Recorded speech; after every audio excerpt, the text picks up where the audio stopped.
Olá, turmas! Bem-vindos a mais uma aula de língua portuguesa. Sou o professor Denilson e vou acompanhar vocês neste momento. O que vamos aprender nesta aula? Então, colocando aí para vocês o nosso objeto de conhecimento, efeitos de sentido, detalhamento, textos argumentativos. Ok? Então, com base nesse conteúdo, vamos à nossa aula. Nesta aula, nós vamos estudar os textos argumentativos, aqueles textos que buscam nos convencer de algo. E, pelo nome, você sabe que esse texto vai possuir argumentos. Para ilustrar a nossa aula, para que nós possamos ilustrar o que é um argumento, convido vocês a assistir a este vídeo. Prestem bastante atenção nos argumentos que serão utilizados para convencer alguém a fazer algo. Vamos ao nosso vídeo.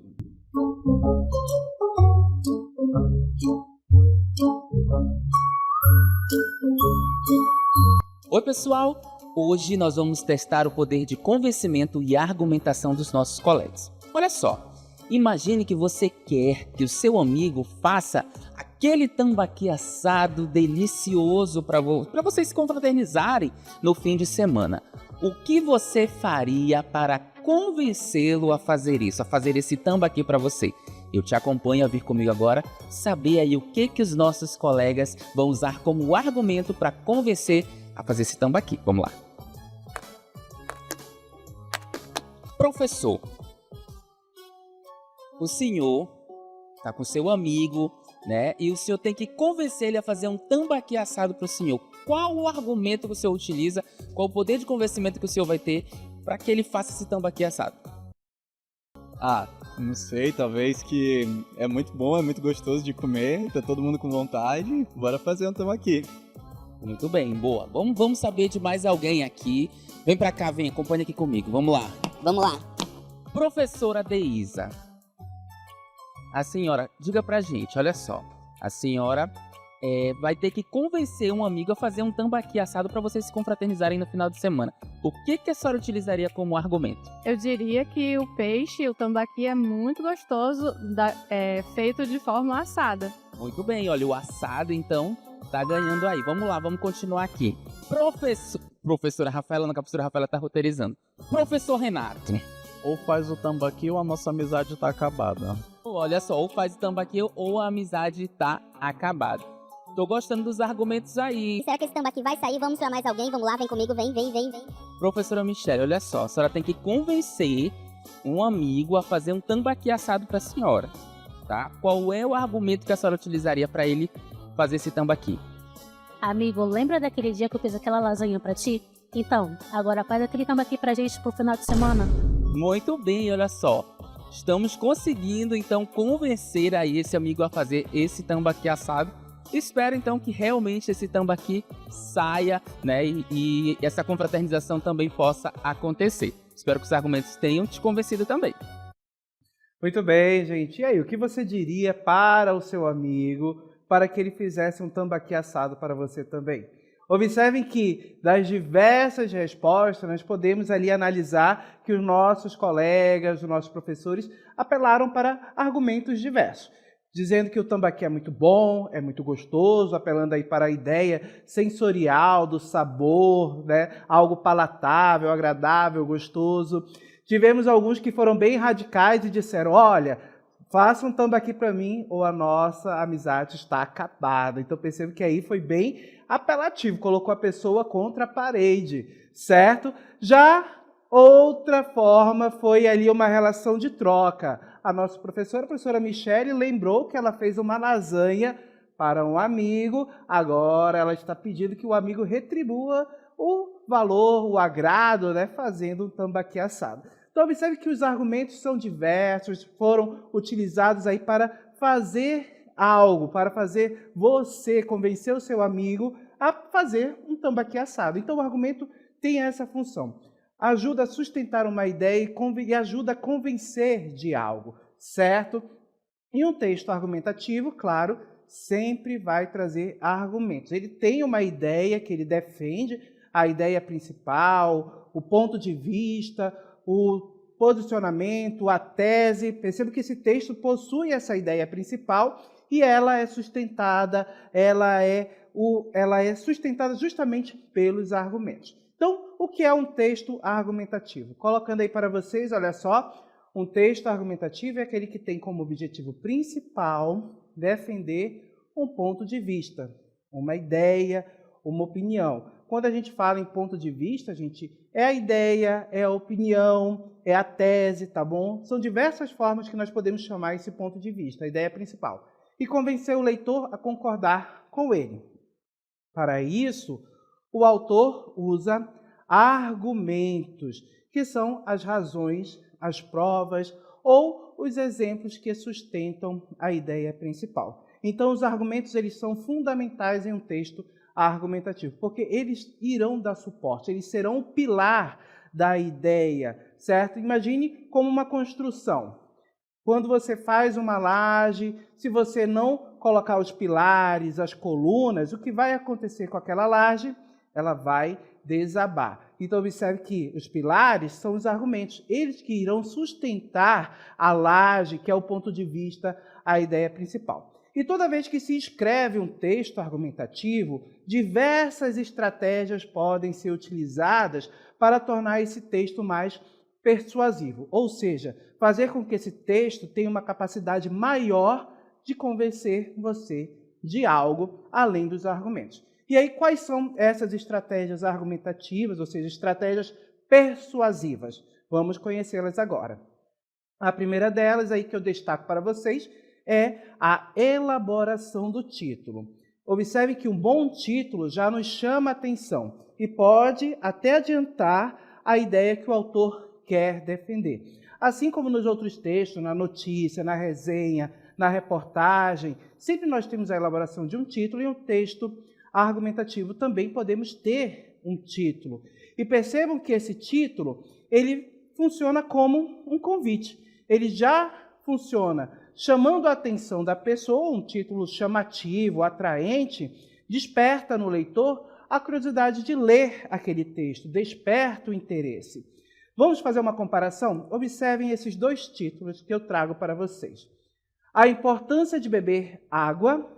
Água, o segredo da sua energia e bem-estar. Agora reflitam comigo, gente. Pergunto a vocês, qual título te dá mais vontade de ler? Ou seja, qual título você acha mais interessante e faz com que você tenha vontade de ler o texto que esse título está presente? O primeiro, a importância de beber água. Ou o segundo, água, o segredo da sua energia e bem-estar. Qual desses dois títulos é mais atraente? Observe que, comparando os dois títulos, eu diria que o segundo é o mais atraente. Ele te chama mais a atenção. E por que ele te chama mais a atenção? Observe que nós temos aí uma explicação. No título, Água, o segredo da sua energia e bem-estar, usa-se palavras que dão a ideia de algo bom. Que ideias são essas? Segredo, energia, bem-estar, e nos convida a descobrir mais. Observem que o segundo título utiliza aquela ideia de segredo. Olha, eu vou te contar um segredo, algo muito bom, que vai fazer com que você alcance algo, certo? E esse algo aí está relacionado justamente ao consumo de água, o bem-estar, certo? Percebo que energia, saúde, bem-estar, percebo que essas ideias são ideias positivas. Isso torna o segundo título mais atraente. E quando você trabalha esse título, tornando atraente, chamando o seu leitor, ele tem uma capacidade maior de persuasão, de convencimento, aí, chamando a atenção, fazendo com que a pessoa tenha vontade de ler o texto e leia, só de ler o título. Ok? Observem como o título é importante, ele é um convite. Então, quanto mais elaborado, quanto melhor ele for elaborado, mais chance vai ter de fazer com que outra pessoa leia, certo? O leitor, no caso. Outra estratégia persuasiva que eu chamo a atenção de vocês é a escolha de palavras. Assim como nós vimos lá no título, nós já tivemos escolha de palavras, né? Segredo, energia, bem-estar. Percebe que são palavras que trazem uma conotação positiva para o texto, ok? E percebam que as palavras que o autor escolhe faz toda a diferença. Algumas têm um peso maior e transmitem mais emoção ou uma ideia mais forte. Para que a gente entenda isso, é claro que eu trago mais um exemplo para vocês. Olha só, eu tenho 2 enunciados aí. Comparem esses dois. A poluição é ruim para nossos rios. E o segundo enunciado, a devastadora poluição está destruindo nossos rios. Qual dos dois períodos, desses 2 enunciados aí, é mais impactante?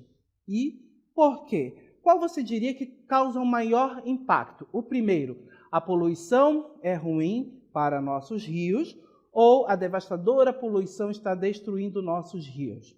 Observem, gente, que o segundo enunciado é mais impactante, ele é mais forte. O primeiro enunciado, nós temos a ideia de que a poluição é algo negativo, não é algo bom para os nossos rios, certo? Mas observe que no segundo eu consigo criar uma imagem. A devastadora poluição está destruindo nossos rios. E percebo que temos palavras mais fortes aí do que a palavra ruim. Devastadora e destruindo, ok? Percebam que essas palavras elas causam maior impacto na gente ao ler um texto. Em a devastadora poluição está destruindo nossos rios, as palavras devastadora e destruindo são muito mais fortes e nos causam um impacto maior. Ela gera na gente, pessoal, um efeito de sentido de alerta, de gravidade. Então, quando eu digo a poluição é ruim, isso é algo grave.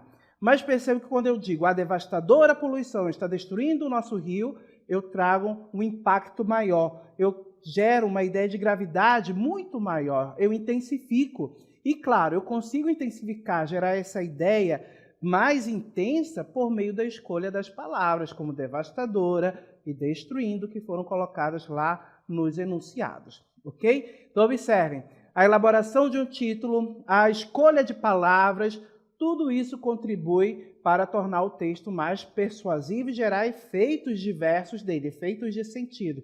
Ou seja, fazer com que o leitor sinta algo, sinta determinado efeito nele ao ler o texto. Ele se sinta confortável, desconfortável, perceba nuances dentro do texto. O efeito de sentido é exatamente isso. O resultado, aquilo que eu consigo gerar no meu leitor ao ler um texto. Uma ideia de desconforto, uma ideia de curiosidade, de repente, uma ideia positiva. Isso tudo é o efeito de sentido, ok? Agora, outra estratégia persuasiva também é a construção metafórica, construções metafóricas, ou seja, o uso de metáforas. Lembrando que a metáfora é exatamente uma figura de linguagem em que nós temos ali uma comparação implícita, em que nós aproximamos elementos diversos ali por meio de um traço comum, né? Associando um a outro. E aí, claro, lembra das metáforas? No nosso texto diz, é quando a gente usa uma palavra ou expressão no lugar de outra para criar uma imagem, uma comparação. Isso pode tornar o texto mais interessante e impactante. E aí, claro, vamos comparar 2 enunciados aqui. Observem o primeiro enunciado. A fome afeta o país. A fome é um monstro que assola o país. E aí eu pergunto de vocês, qual dos 2 períodos é mais impactante? E por quê? O primeiro ou o segundo? Responda aí para mim. A fome afeta o país ou a fome é um monstro que assola o país? Qual desses 2 aí é mais impactante? Observem que a resposta é exatamente o segundo enunciado. A fome é um monstro que assola o país. E observem, gente, que nesse segundo enunciado aí, você tem a construção de uma imagem.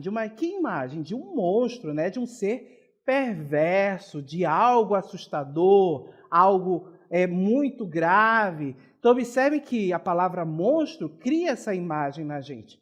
No primeiro enunciado, voltando ao enunciado, aos 2 enunciados que nós comparamos, rapidinho, olha só. A fome afeta o país, eu tenho aí a transmissão de uma informação bem de forma literal. A fome afeta o país, ou seja, está aí causando determinada situação, determinado problema. Mas quando eu coloco a fome é um monstro que assola o país, observem que monstro cria essa imagem de um ser mau, destruidor, que está assolando, que está fazendo muito mal a determinado país.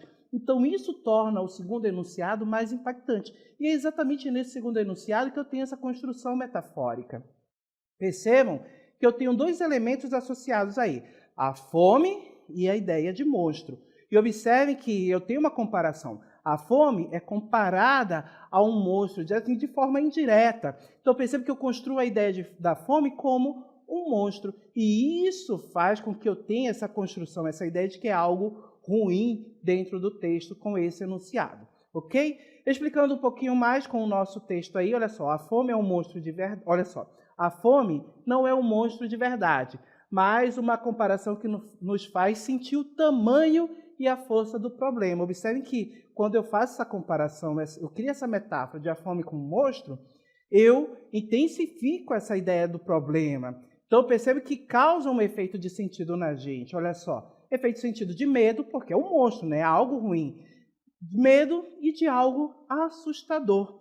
Observem que essa comparação, ou seja, essa criação metafórica, é algo estratégico, é algo pensado, não é algo feito de maneira aleatória, mas se reflete, se pensa para criar essa imagem de algo assustador, causar medo, gerar medo. Então, observem que é uma estratégia persuasiva, exatamente essas construções metafóricas dentro de um texto, e dentro de um texto argumentativo, há muita força com essas construções, quando se faz essas associações, essas construções metafóricas. Ok?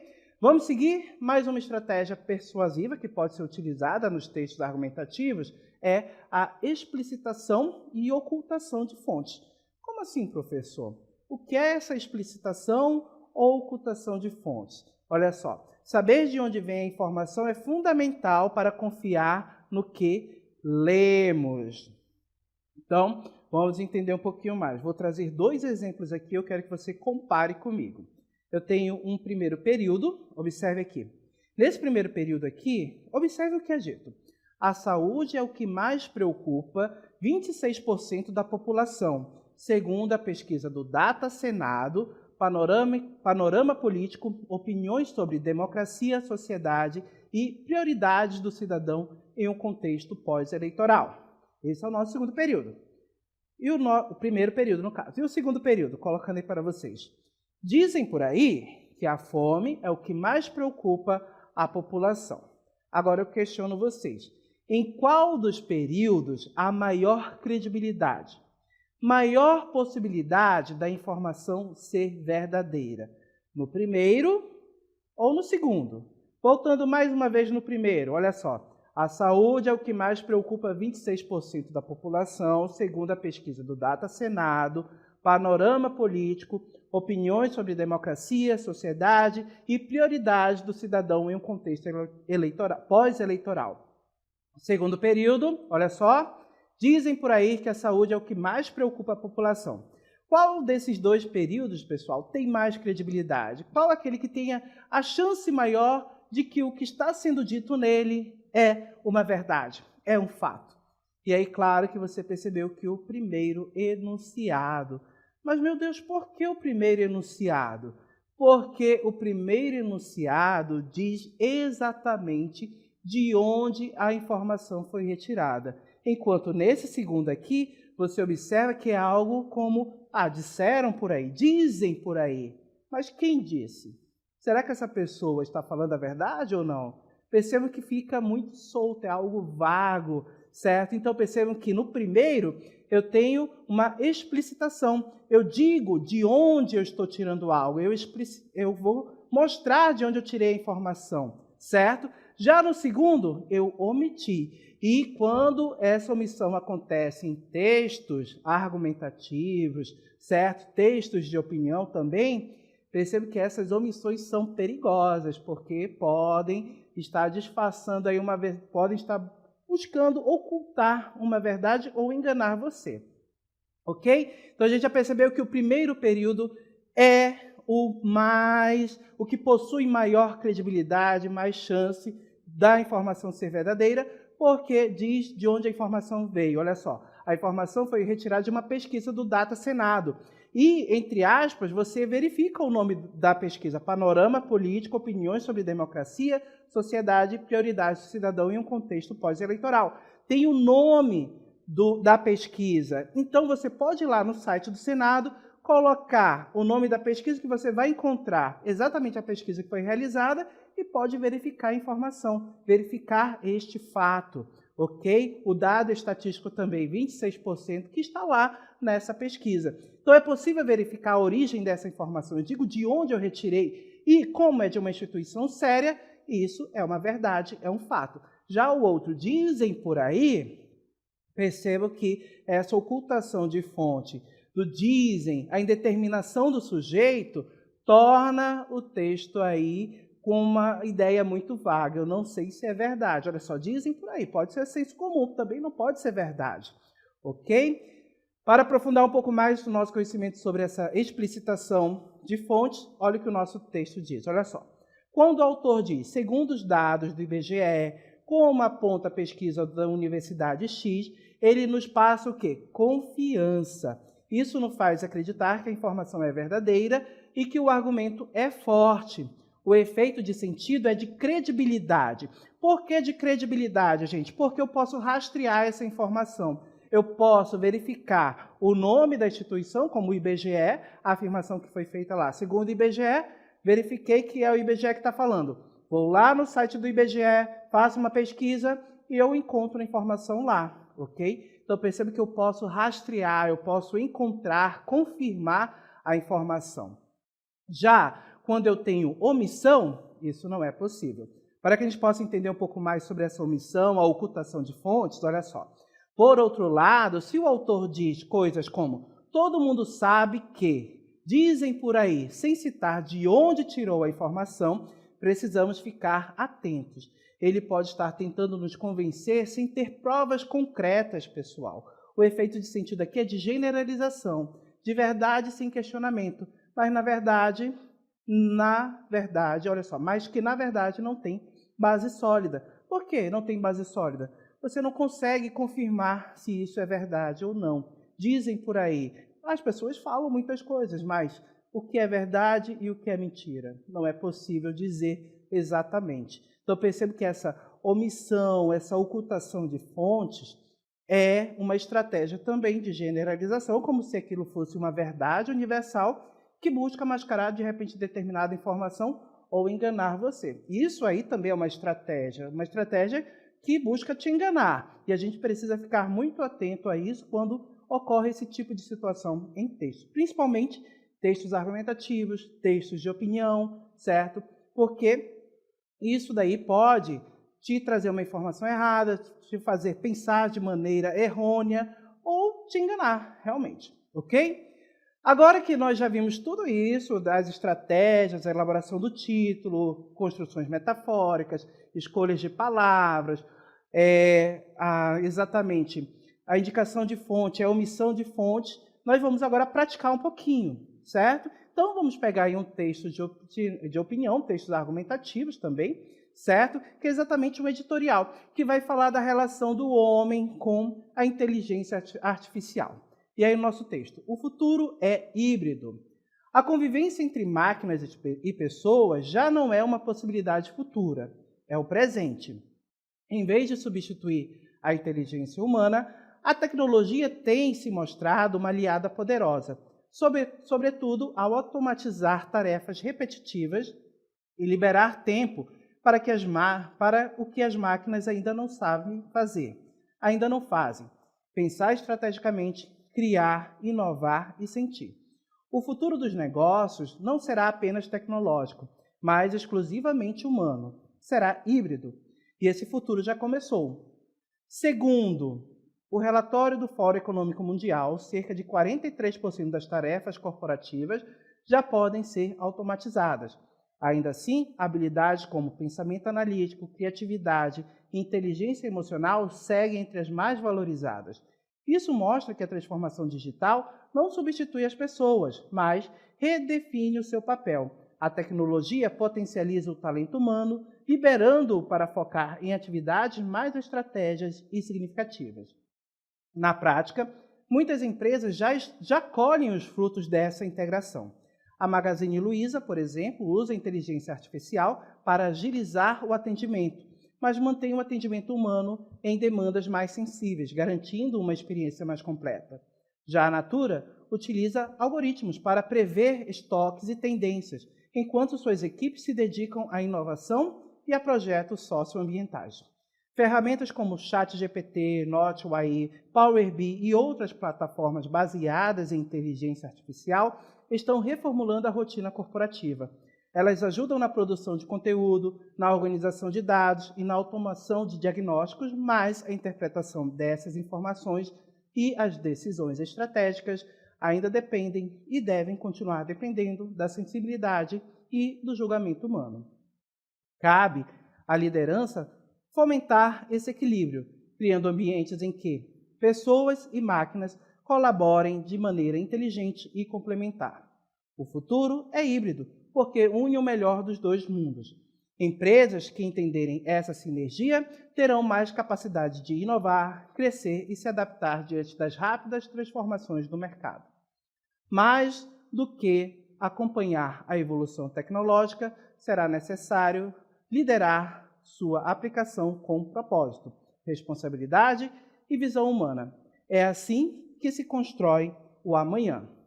Então, gente, perceba que esse texto aborda justamente a relação entre o ser humano e a inteligência artificial, ok? Perceba que o texto está dentro do tema tecnologia. E o assunto, conhecimento humano e inteligência artificial. E qual é a tese? O que o texto defende? Perceba que a ideia principal defendida aqui no texto é que a convivência entre máquinas e pessoas é uma realidade presente e fundamental para o futuro dos negócios e da sociedade, resultando em um modelo híbrido que combina o melhor de ambos, ou seja, um modelo em que mistura a inteligência humana e a inteligência artificial, ok? E para defender essa ideia, esse ponto de vista, quais são os argumentos que o texto utilizou? Perceba que o nosso texto utilizou dados e relatórios que comprovam a coexistência de automação e habilidades humanas valorizadas, ou seja, a relação, a coexistência de IA, a inteligência artificial, e habilidades humanas. Isso a gente pode encontrar nesse parágrafo. Olha só. Segundo o relatório do Fórum Econômico Mundial, cerca de 43% das tarefas corporativas já podem ser automatizadas. Ainda assim, habilidades como pensamento analítico, criatividade e inteligência emocional seguem entre as mais valorizadas. Percebam, pensamento analítico, criatividade e inteligência emocional, isso é próprio do ser humano. Já as outras tarefas podem ser feitas por IA, certo? Então percebam que aqui nós temos a indicação da fonte, olha só, o Fórum Econômico Mundial, então isso traz credibilidade para o texto, torna esse argumento aí um fato, certo? A gente pode verificar essa informação de onde foi retirada. Outro argumento também importante, olha só, nós temos exemplos práticos de empresas que já aplicam o modelo híbrido com sucesso, que utilizam tanto inteligência artificial quanto inteligência humana. E isso aparece exatamente nesse parágrafo, em que nós temos aí a citação do Magazine Luiza e da empresa Natura. Perceba que a Magazine Luiza utiliza a inteligência artificial para agilizar o atendimento, certo? Mas mantém ali o atendimento humano em demandas mais sensíveis, certo? Em atendimentos simples, como informações básicas, é a inteligência artificial que realiza essa tarefa. Mas reclamações de clientes, por exemplo, com algum produto, alguma situação incômoda, é um atendimento humano. E a Natura também. Percebe que essa empresa, o nosso texto cita como exemplo, de alguém que utiliza um algoritmo para prever estoques, tendências, e deixa a equipe, ou seja, o ser humano, os profissionais que trabalham nessa empresa, o corpo humano, assim, as pessoas, para pensar em outras atividades, como inovação e também em projetos socioambientais. Então, percebe que os exemplos aqui, eles foram utilizados como argumentos para provar que o futuro é híbrido, que o futuro é exatamente essa combinação de inteligência humana e inteligência artificial. E a inteligência artificial apoiando a inteligência humana. Na sequência, olha só, ferramentas de IA apoiam mais do que substituem o julgamento humano, outro argumento também. E isso é mostrado exatamente nessa parte do texto, em que são citadas diversas inteligências artificiais, como o ChatGPT, Power BI, e percebam que elas realizam tarefas repetitivas, organização de dados, automação de diagnósticos, mas que a interpretação de toda essa organização de dados, dessas tarefas que a IA faz, ela vai depender aí de decisões estratégicas de quem? Dos seres humanos. Então, percebe que os seres humanos, eles, olha só, o texto coloca, devem continuar dependendo da sensibilidade do julgamento humano, certo? Então, percebe que as decisões estratégicas, elas ficam encarregadas, ou seja, são partes de seres humanos. Além disso, dos argumentos, do posicionamento que nós vimos lá da tese, nós temos estratégias argumentativas, ou seja, persuasivas, para convencer que foram colocadas no texto. A primeira delas, a elaboração do título. Olha só, o futuro é híbrido. Observem que o título já dá uma ideia do que o texto vai abordar. Ó, a ideia de futuro, que algo irá vir, né? E que nós vamos ter uma mistura de dois mundos aí com a ideia de híbrido. Que mundos são esses? Da inteligência artificial e do conhecimento humano. Outra estratégia argumentativa também é a escolha de palavras. Percebam que enunciados como aliada poderosa, se referindo à tecnologia, associa a ideia da tecnologia, certo? Da IA, como aliada poderosa para o pensamento humano. E também liberar tempo para o que as máquinas ainda não fazem, como pensar estrategicamente, criar, inovar e sentir. Percebam que foram escolhidas ações colocadas aí no texto para reforçar a ideia de que o pensamento humano, a inteligência humana é mais importante aí do que a IA e, claro, ela pode aí se sobressair e ser apoiada pela IA. Outra estratégia também, construções metafóricas, como colhem os frutos da boa integração, se referindo entre a IA e a inteligência humana. Percebo que essa construção metafórica cria uma ideia positiva.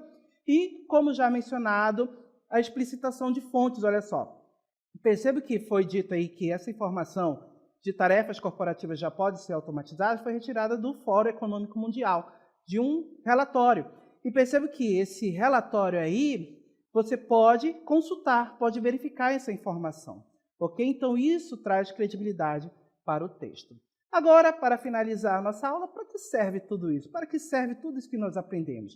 Observe que compreender esses recursos persuasivos nos ajuda a ser leitores mais críticos e não aceitar tudo que lemos sem questionar, identificar a intenção do autor, entender o que o autor quer de nós e também proteger-nos de manipulação para não sermos enganados por textos que tentam nos convencer de algo que não é verdade ou que não é bom para nós.